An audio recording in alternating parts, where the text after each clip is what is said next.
step memo on how to overthrow the 2020 election.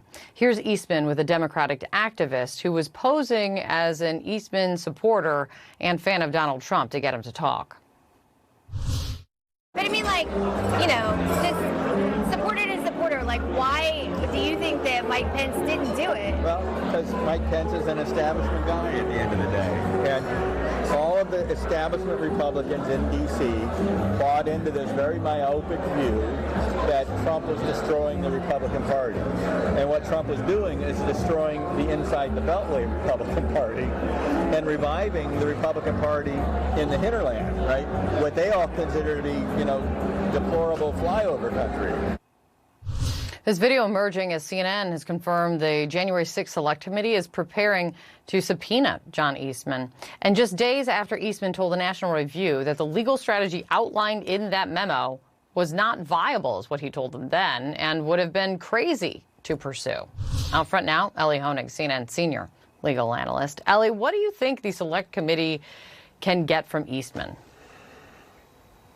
Oh, I'd have a lot of questions for John Eastman, Kate. Most fundamentally, he wrote this document that's really a blueprint, a roadmap to a coup. Now, he is trying to distance himself from this, as you just said. Now he's saying it's crazy. I agree with that. But that's not what the memo says. The memo is very clear. It says, here's the scenario we propose. He says, this is what the law is. These are what the facts are. And so the big questions that I'd have for John Eastman are, how did this memo fit into the overall effort, scheme, perhaps conspiracy to steal the election? Who told you, John Eastman, to write this? Now, the National Review asked him that. He said he did not remember.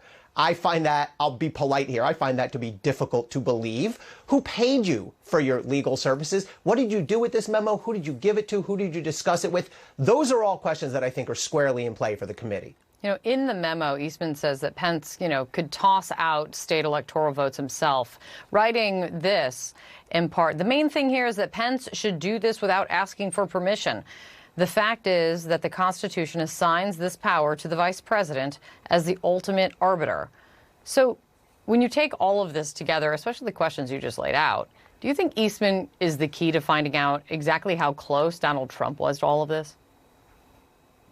He could be so crucial for that, Kate, because Eastman worked himself into Donald Trump's inner circle very, very quickly. And if you look at the history of the days leading up to January 6th, Eastman on January 2nd reportedly was on a conference call with Trump and Rudy Giuliani and hundreds of state legislators where they laid out the plan. January 4th, Eastman reportedly met with Trump in the Oval Office. January 5th and 6th, Eastman's with this group of people in the Willard Hotel, Rudy, Steve Bannon. And then on January 6th, Eastman spoke at the rally. He's standing there when Rudy says we need trial by combat. I would want to know every detail about all of those conversations and what Trump was doing and saying. That could be critical evidence.